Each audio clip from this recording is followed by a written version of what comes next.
સમાચાર વડોદરાથી પ્રાપ્ત થઈ રહ્યા છે। વડોદરામાં ખાનગી સ્કૂલ સંચાલકોએ લાખો રૂપિયા પડાવ્યા છે। સંચાલકોએ એડમિશન અને ફોર્મ ફી પેટે લાખો રૂપિયા પડાવ્યા હોવાના સમાચાર મળી રહ્યા છે। રૂપિયા 100 થી 200 ફોર્મ ફી અને રૂપિયા 2000 થી 65,000 ની ફી ઉઘરાવવામાં આવી છે। વાલીઓ પાસેથી બમણા પૈસા ઉઘરાવાતા વાલીઓમાં રોષ જોવા મળી રહ્યો છે।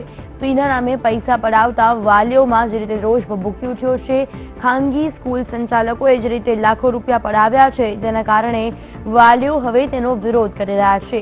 મોટી સંખ્યામાં વાલીઓ વિરોધ કરી રહ્યા છે। સંચાલકોએ જે રીતે એડમિશન અને ફોર્મની ફીની વસૂલાત કરી છે તેને લઈને હવે અનેક લોકો વિરોધ કરી રહ્યા છે।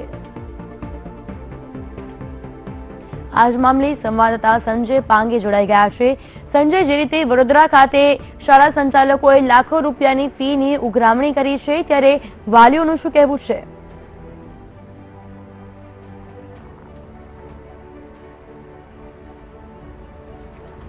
જી, વાત કરીએ તો વડોદરામાં જે ખાનગી શાળાના સંચાલકો છે તેમણે શાળામાં એડમિશન આપવા માટેને ફી જે ફોર્મ ભરવાનું હોય છે એડમિશન ફોર્મ એ માટે અને એડમિશન ફી છે એ મામલે લાખો રૂપિયા ઉઘરાવ્યા છે એવી વિગતો જાણવા મળી છે।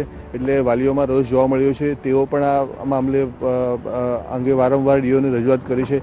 એટલે આપણી સાથે અત્યારે વડોદરા શહેરના વાલીઓ જોડાયા છે, તેમની પાસેથી જાણીશું કે જે શાળા સંચાલકો દ્વારા જે એડમિશનના નામે તેમજ ફોર્મના નામે જે ફી ઉઘરાવવામાં આવી છે તેની સામે તે લોકો શું તેમના વિચારો છે, શું તે લોકોની માંગ કરી રહ્યા છે। જી, આપણે વાત કરીએ તો વડોદરા શહેરમાં જે શાળા સંચાલકો છે ખાનગી શાળા એ લોકોએ એડમિશન આપતી વખતે એડમિશન ફી તેમજ ફોર્મ ફીના નામે જે લાખો ઉઘરાવ્યા છે, શું કહેશો એ અંગે શું આપનું માનવું છે? જ્યારે આપણે એડમિશન લેવા જઈએ છીએ ત્યારે બધી જ સ્કૂલ એડમિશન ફોર્મ છે, રજિસ્ટ્રેશન ફી, એવા બધા ટ્યુશન ફી એવી કરીને 1000 થી લઈને 1500 2000 સુધીનો ફી ચુકાદો લેતો હોય છે। હવે ખબર નથી કે આ શેની માટે છે, એટલે એવી રીતે લૂંટ ચલાવી છે। જી, શું કહેશો કે જે ખાનગી શાળાના સંચાલકો જે મોટી સ્કૂલો છે એ લોકોએ શાળાના એડમિશન લેતી વખતે ફોર્મ ફીના 100 થી લઈને 2000 સુધી તેમજ જે એડમિશન ફી હોય તે 2000 થી લઈને 65,000 સુધી ઉઘરાવવામાં આવે છે। શું આપ શું કહેશો એ અંગે, શું કરવું જોઈએ?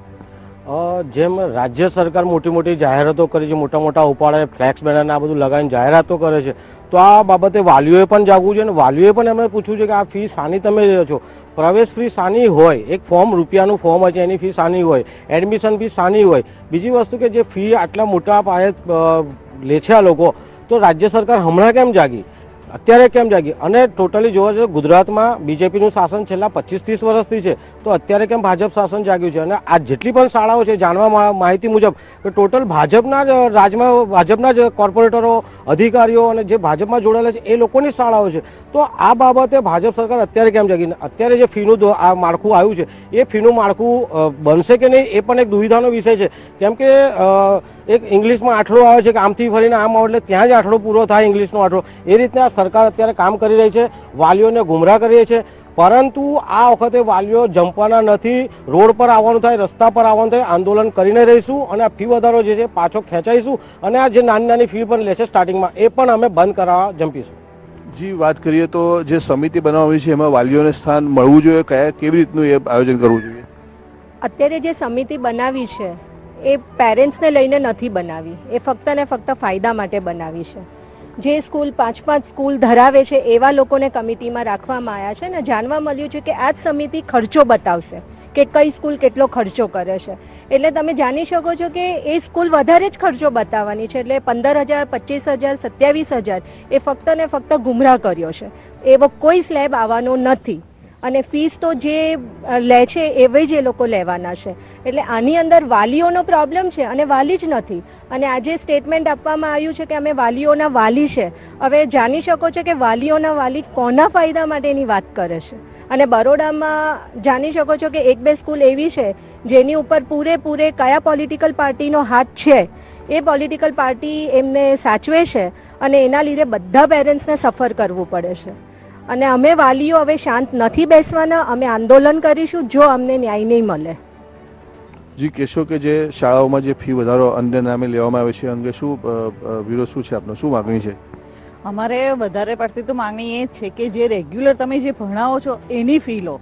તમે પહેલેથી જ્યારે એડમિશન લો છો જુનિયર કેજીથી, તે એમાં એડમિશન ફી આવી જાય છે, ટ્યુશન ફી આવી જાય છે, બધું જ આવી જાય છે. પછી દર વર્ષે જેમ સ્ટાન્ડર્ડ ઉપર જાય છે તેમ તમારે લેવાની કંઈ જરૂર હોતી નથી. તમે જે ભણાવતા હોય, હવે પ્રયોગશાળાની ફી છે કે યોગા ફી છે, એ ફી છે, પ્રાથમિક ફી છે, એ બધી તમે જ્યારે સ્ટાન્ડર્ડ આવે છે ત્યારે તમે લો. તમે પહેલેથી જુનિયર કેજીથી લેવા માંડો છો, એના લીધે તેને હાઈ લેવલ થઈ જાય છે. મધ્યમ વર્ગને બહુ જ નુકસાન થાય છે એમાં.